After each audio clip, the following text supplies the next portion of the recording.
Back to the book. Besides bombs and enemy strafing, there was another danger coming from the air. It was the hot, whistling metal fragments raining down on us from our own anti-aircraft guns at Corregidor. So Corregidor is not co-located with them, and Corregidor is firing anti-aircraft, and some of the fragments from all that fire is raining down on these guys.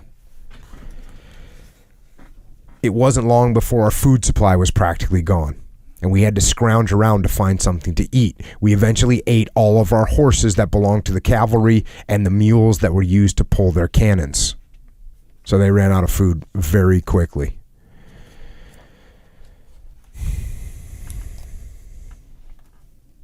Although we were Air Corps, we were ultimately designated as infantry and carried on and fought as such.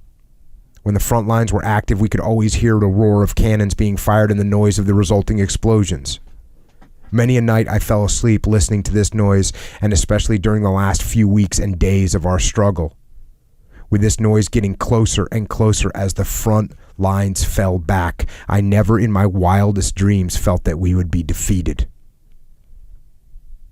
We were tired, hungry, and in many cases sick, but we were still ready to fight. So let me just break that down a little bit.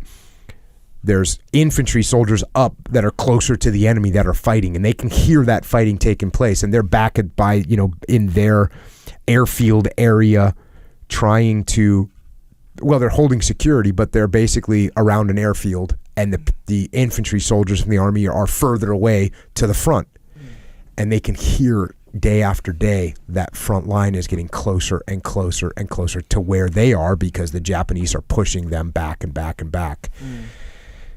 And it ends up like this. This is scary. Back to the book. One day, stray soldiers started appearing at our airstrip, and this surprised me because I had never seen this before. In talking to them, they said they had left the front line looking for food. They were being constantly bombarded by Japanese guns, and no food was getting to them. It was either go out and look for food or starve to death. So now, eventually, the guys that were out fighting the Japanese on the front line, now they're stragglers starting to come back to the airfield because they're starving.